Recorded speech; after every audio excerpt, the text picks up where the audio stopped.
I had got Beth this like A3 sized birthday card. Huge. It's like you went straight in with the like tongue down the throat. Wow, come on, cut me some slack.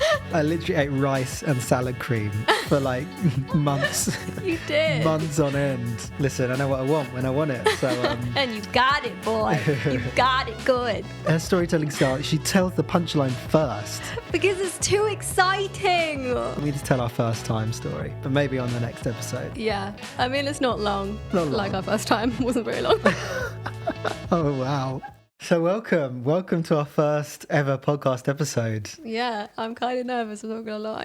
We're just sitting in our living room. I don't know why. Like having I'm a conversation. suddenly nervous. But here we are. We wanted to start a podcast because we have so many stories that we've experienced and been through. So many things we've already shared on our YouTube channel, but then also so many other interests that we don't share at all. Mm-hmm. And I feel like this is an opportunity for us to just have a clean slate where we just put everything that we're interested in, excited about in life. Yeah. And everything we've been through, and also just have a laugh and hang out. And so this podcast is called The Art of Us. Mm-hmm. And we kind of feel like that name sort of encapsulates everything that we want to talk about in this podcast, which is like our journey together as a married couple, our journey with infertility, and also our creative journey in life. Where better to start than at the beginning?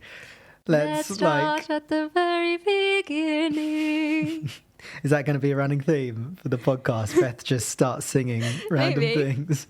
Everyone knows that song. It's a great song. I have no idea what song that is. You don't know the Sound of Music? Oh, I don't know it off by heart. A very good place to start. Just because I've seen something once doesn't mean I know it off by heart. I feel like you recognise and remember every quote from every song. That is actually quite famous though. So let's rewind 13 years back to 2010, 2011. I was 15, Beth was 16. What? Was that? Wait.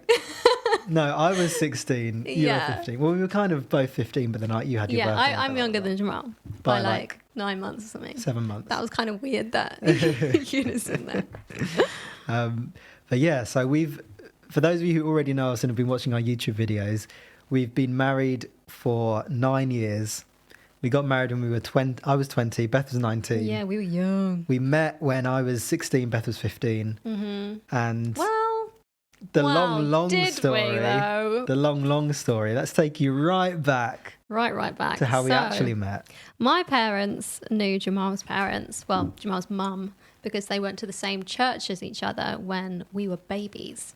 So my parents actually babysat Jamal as a baby. And apparently, we were babies together and, did baby stuff.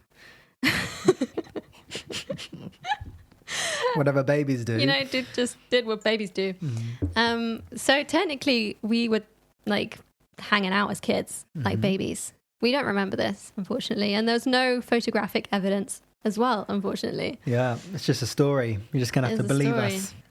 So that must have been 1996. Yeah. No. Wow. Yeah, that must have been way back. Yeah. Wonder what we did. Do we just cry together and just poop together and stuff? Probably they probably bathed us together, didn't they? Imagine. That would have been crazy. Yeah. Wow. So, and then what happened?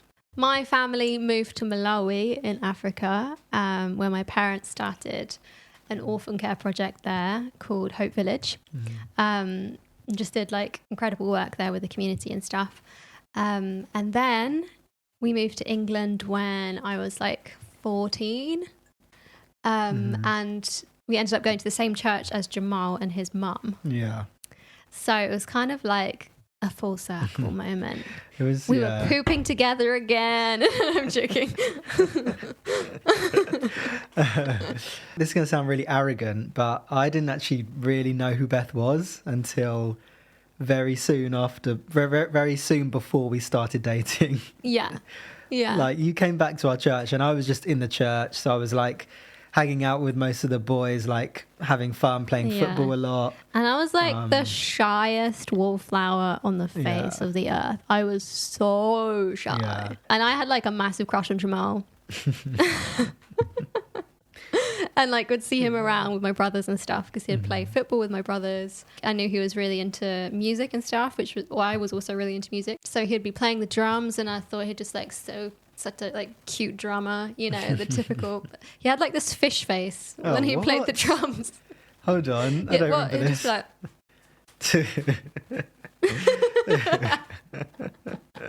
It's like your concentration face. Well, for those of you listening on Spotify, Beth did a very, very ridiculous impression of me pouting my lips, which looks nothing like me, if I'm honest.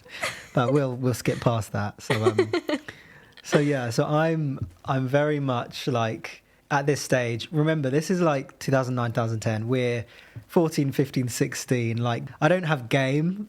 Like I'm not. My fashion sense is like nowhere. Oh my gosh, your fashion sense. I have no charisma. I'm just like playing football, playing drums, like living my life. I want to like insert a picture of your fashion sense. For some reason it worked on me back then. So. Yeah, well there you go. I was also kind of in a strange place with my life, like as a teenager, when you're going to a school that, like I was literally the only Christian in my whole class. But then also like trying to navigate what that Christianity means to me and what my own faith is. And then being in a church environment where it's all like kind of, everyone's kind of in that same vibe of figuring out what this means. But also then having like parents and other generations who are like, you know, pretty religious and pretty like invested. And so like I was definitely like not sure about everything.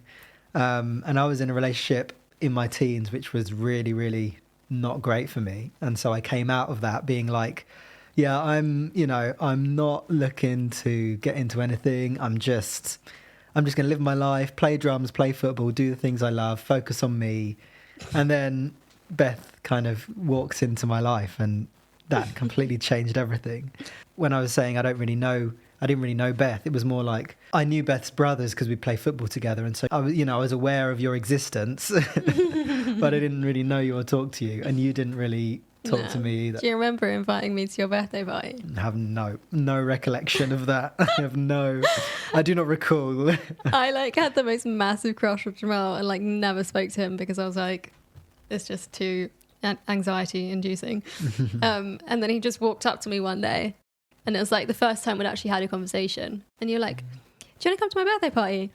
And I was like, yeah, maybe. I didn't go because I was just too shy.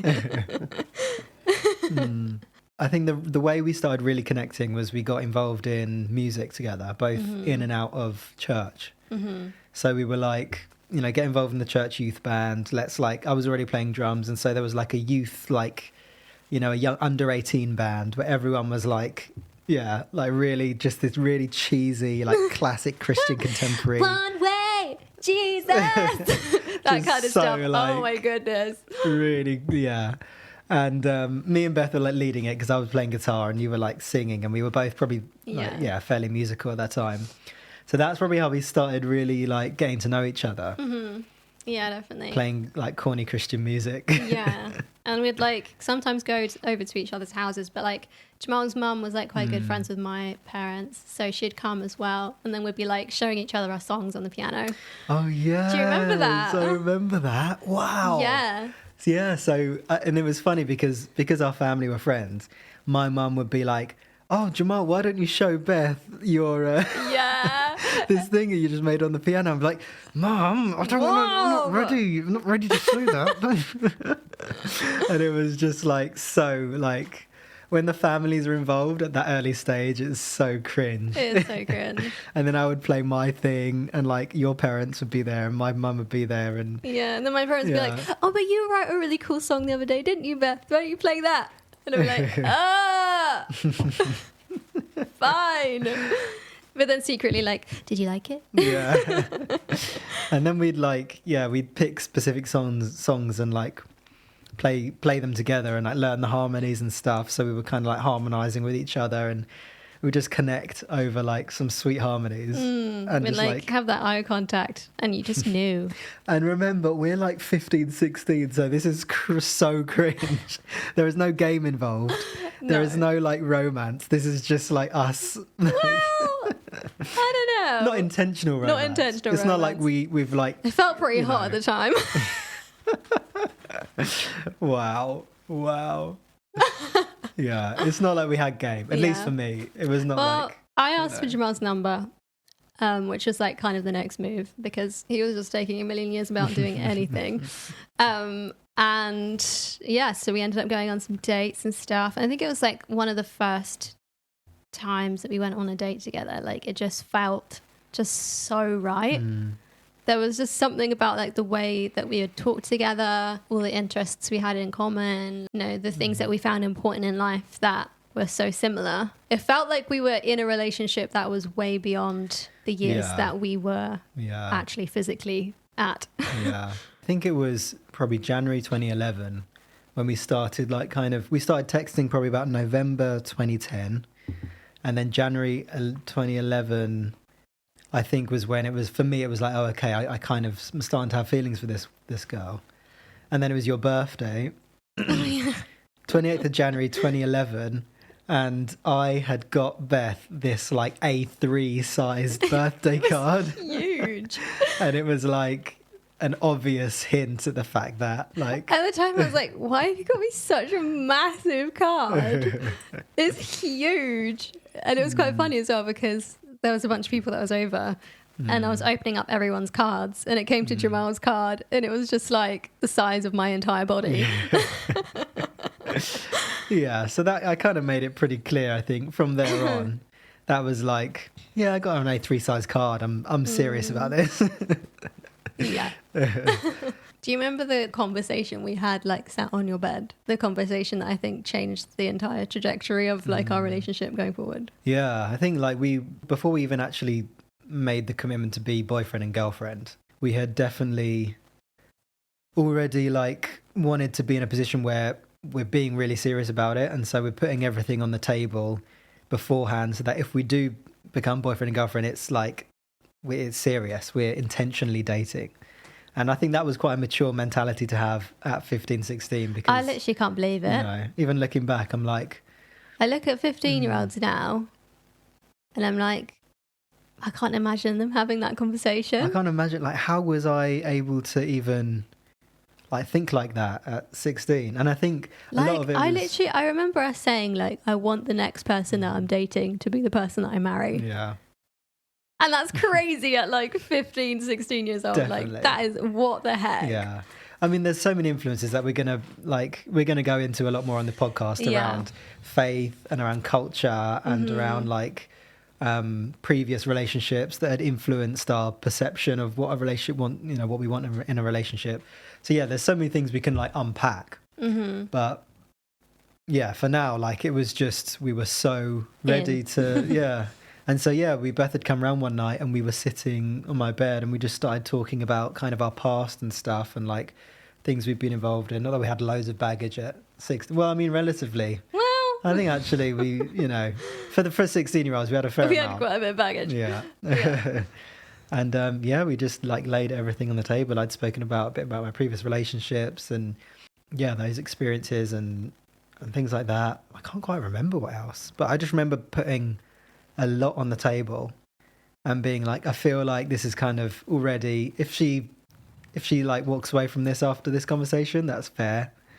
But yeah, I was kind of ready to like let Beth see as much of me as possible, at least that I was aware of at an early stage, so that we could build on a really honest platform. Yeah. And similarly for me, like I told Jamal stuff that I'd literally told no one else ever in my whole life.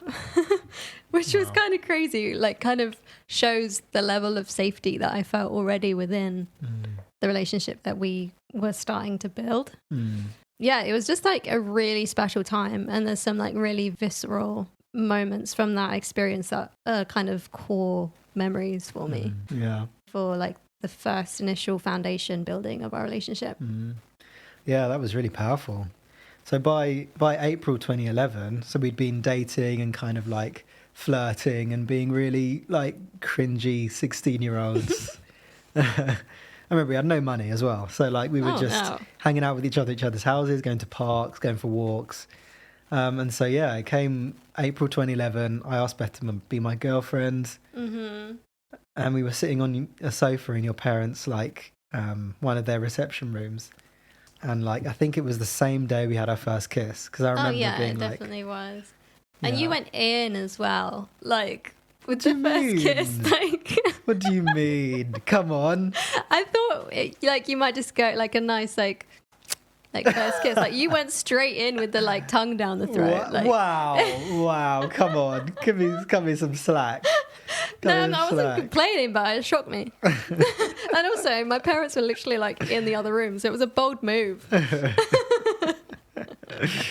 Well, listen, I know what I want when I want it. So, and you got it, boy. You got it good. So yeah, that happened. And yeah, so we had our first kiss on that same night, and then I asked you to be my girlfriend. And initially, you was like, I was like, get stuffed. Yeah. And like I was like, wait, what? After all this time, like 4 months of like kind of seeing each other, now you're like, get stuffed. But yeah, Beth is a very sarcastic person, which I'm still learning 13 years on. And her sarcasm knows no bounds, and she completely got me. And I literally like felt my heart drop for a split second. And I was like, just kidding, of course. Yeah. And so, and then we started dating. That was a whole other whirlwind. Yeah, I mean, we were going to separate schools. So we kind of saw each other at church, saw each other after school. And yeah, I feel like we could go so much into like dating in your teens and maintaining a long distance relationship in your teens and early 20s. I feel like that could be a whole like another podcast series, let alone episode. Definitely. But yeah, let's fast forward to like... You went to uni? Yeah, fast forward a couple of years. So at 18, I went to uni, and I was about 2 hours from where Beth was back in her hometown. And that seemed like a million miles away. Yeah, I mean, also, we say it's a long distance relationship. It's not really a long distance relationship. Well, I mean, it's kind of. But I mean, because the train tickets were fairly expensive, and you had to pay for them by yourself. So yeah, I was working Nando's. Nice. That was like hard-earned Nando's money. That. Yeah. So we did long distance for a couple of years while I was at uni, which was quite challenging. Oh my gosh, was it challenging? Quite challenging. That was very challenging. Yeah, I think it may be more challenging for you, I think, because I was the one going away. Yeah, that's true. Learning all of these amazing like things about law. That was, I did a law degree. These amazing things about law. I quite liked it. I mean, I liked the idea of learning, but I got tired of law. Yeah, definitely. Like halfway. But I was also like, meeting loads of new people, doing loads of cool things. And Beth was just at home working at Nando's and auditioning for stuff. And living with your parents. And living with my parents. Yeah, so it's it wasn't that exciting. Different vibe. But I think for me, like when it came to start thinking about engagement, for me it was kind of like, I know that I want to marry Beth, and I feel like I've known that since I said, will you be my girlfriend? But I was also like, I don't know what the timing's going to be. And I was also like, I really want it to be God. I really want God to guide me and give me the kind of green light to know what the timing is. And I think it was like September 2013, or that summer of 2013, that I felt in my heart, like God give the green light to be like, okay, you need to start pursuing engagement. And that was really like,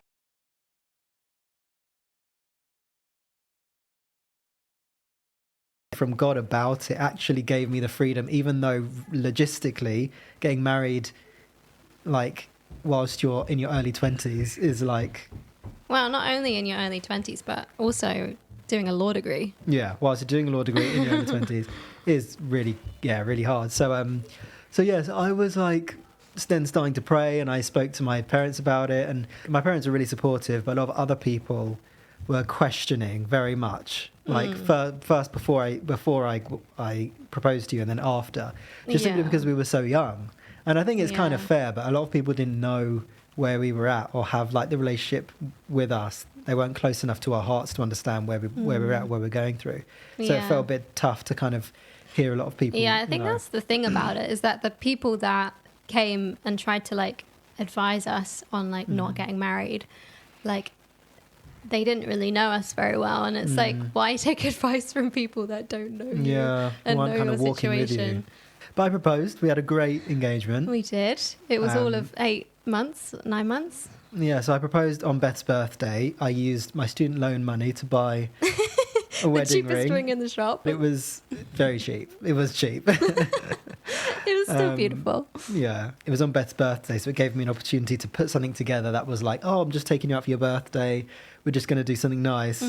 But I took Beth to get her nails done, and we went for a spa morning, which was lovely. I love spas. And that was really relaxing. It was really nice. Got my nails done, all that. We went to the Waffle House. For it was lunch, really cute. yeah. And then for dinner, I'd hired out the top of this really nice restaurant in our hometown. I'd hired out the whole top floor. Darcy's. Shout out. It was called Darcy's. I'd hired out Mr. Darcy. Oh my gosh. Anyways, You obviously knew it was Mr. Darcy because you knew I like Pride and Prejudice. yeah, let's go with that. And yeah, so I'd hired out the whole top floor. We had like petals and candles all over the table and stuff, and it's just one like table in the middle of the room, really nicely lit and stuff. Did you see it beforehand? No, actually. Did you not? No, I saw never the asked you space. before. You haven't actually, no. Oh, I saw the space beforehand, so I saw like the room and the restaurant and everything, but no, I didn't see the actual table the way it was laid. Wow. So did you say to them, I want to hire out the top floor? Yeah. Okay. And I laid down 1,000 cash on the table straight. I'm hiring out the whole top floor. £1,000 of my student loan on the table. I literally ate rice and salad cream for like months. You did. Months on end. Just like £2. And like dry pasta. £2 a week, like food shop budget. Yeah, dry pasta. Yeah, because I couldn't even pay the water bill.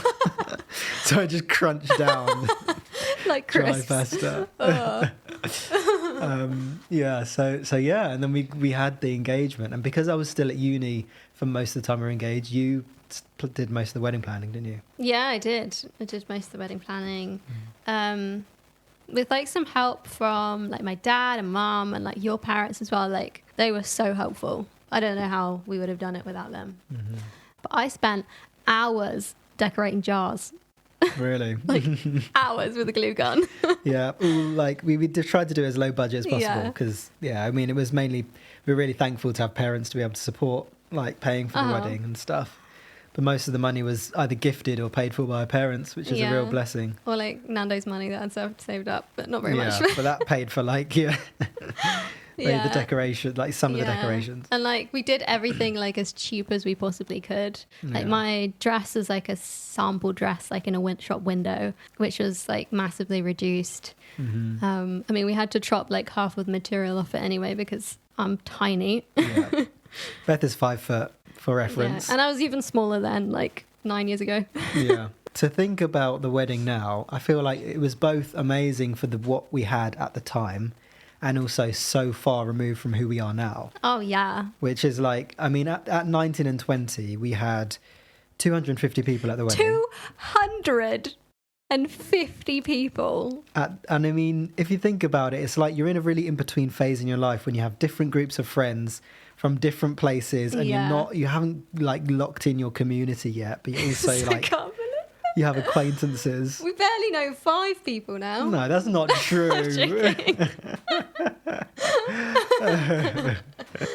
No. We were talking about our vow renewal the other day because it's our 10 years like coming up next September. And I think we counted about 24 people. Yeah. But that's like, I think even that's quite big for adults. Like in adults in 30s, like I feel like I don't need like 50 friends. Like I see when I'm like driving through town and I see like people coming out of school with their friendship groups of like 50 people. Like, and they're all just like friends. And I'm like, give it 5 years. Yeah. I'm sorry, but give it 5 years. You'll be lucky if you know one of them. You won't know any of these people. Like, but it's because we change and transform so much. Yeah. And I don't want. And also, your family is really big. Yeah. So like at least 60 of that was my side of the family. Yeah, at least. And then another like maybe 30 was your side. Yeah. Maybe a bit less, a bit more. And then we had like work friends, uni friends, school friends, football friends, church friends. Like we had like, Yeah. we had like people. And so I That was think crazy. in that sense, it's kind of understandable to have so many people that had been in our lives. And we were so young. But it was a very traditional wedding. I think it was good Yeah. that your dad is so creative and hands-on that he was able to kind of design the whole, like, we kind of He made redecorated it, the the whole space whole look really beautiful. Yeah. Like drapes and stuff. Because we got married in a warehouse. Well, it was a church. Yeah, it was a church but warehouse. the church was converted from a warehouse. Yeah, so it wasn't like dirty or anything like that. But like, just big open plan space. yeah, very empty. Yeah. Yeah, we did well with decorating and everything like Yeah. that. But like Jamal said, like it was good for the time. But like even at the time, I didn't feel like I had like my people. Oh yeah, definitely. Um, Still feel like I'm building that now. yeah, I feel like I'm like so much closer to that Oh now. yeah, definitely. I can't actually believe that we had 250 people at our I know. wedding. Wedding. Our wedding. At our wedding. Our wedding. Sorry, Yeah. tired. So September 2014, 3.5 years after we'd said, yes, we'll start dating properly, we got married. And I think people are like, oh, you got married so young. And yeah, we were young, but also we'd already been together 3.5 years through our late teens, which is like, not only are you going through so much transformation in that time anyway, but 3.5 years is a fairly decent amount of time before you get married anyway. So it's like we've grown together and transformed together, like and matured together in our teens, and we've maintained a relationship whilst doing that. And so like it's like a highly concentrated amount of time. So I Yeah. feel like even though it's 3.5 years, we felt like we'd grown together so much in that time. We became Definitely. so And bonded. I think it's actually so incredible that we grew together as well, because I think at that age, it's so common for people to kind of just drift apart. Yeah. Like we know people that have got married and got divorced, like all within the space of our relationship. Yeah. And like, thankfully, we Yeah. were so intentional about our relationship. Even uni, I think like a lot of people break up over uni because it's the long distance plus the new experiences and, meeting people who are kind of doing similar things to you. Yeah. Joint vision is like so important. Yeah. And like even at that age, like we had such a strong joint vision of what we wanted from our lives that it just like, I Yeah. think that was one of the things that was like a really kind of core pillar Yeah. in our relationship, and like something that like having that kind of goal that we were working towards together. Yeah, and I feel like we were, because we were both creative and artistic, for me that looks like we both want to pursue artistic and creative stuff. Like that was kind of like a hard line. We definitely both want to pursue acting, music, photography, writing, like all of these creative things, and we want to support each other with that. And we want to, live our lives together in that kind of vein. So that was definitely that. Like that was so powerful, I think. So we got married in September 2014. I pooped the bed on our honeymoon. Beth's storytelling style. She goes. This is one of the things I've learned about Beth. Her storytelling style. She tells the punchline first. Because it's too exciting. Like there's a whole backstory. It's so exciting. And I feel like we have to get into it now. And I feel like we're already like Okay. half an hour into this podcast. Okay, I we'll feel like tell maybe that story. we can tell that another story another time. And our first time. I feel like we need to tell our first time story, but maybe on the next episode. Yeah, I mean it's not long. It's not long. Like our first time wasn't very long. Oh wow. And on that note, 2 minutes. no, it was actually longer because anyway, we'll go into it. We'll go into it another time. But that is how we met and got married. It is. And we have so many other stories about our relationship and what we're kind of moving towards now. 9 years on, everything we've been through, like the intersection of faith and like religion and how that has influenced or like changed our perception of love. Like I'm so excited really to take this podcast in a direction where we get to unveil more of ourselves and be really, really radically authentic and vulnerable in a way that kind of just demonstrates that marriage like can be so powerful and it can work. Not only it can work, we can 100%. thrive. You can be your best self in like a long-term relationship or a marriage. You preach it. Well, I better preach. But yeah, so make sure you're subscribed to this channel to catch our next episode of our podcast. If you're listening on Spotify, Apple Music, or whatever, I don't know what other platforms this is going to be on. All of them. Yeah, make sure you subscribe, or yeah, whatever you have to do to follow us and keep up to date. We're on socials. We're on Insta. We're on X now. It's not X. Twitter. It's X. I hate that. We're on like YouTube. We're on a cool ting, fam. Wow. So yeah, thanks for listening, and we'll catch you in the next episode. See you soon. See you soon.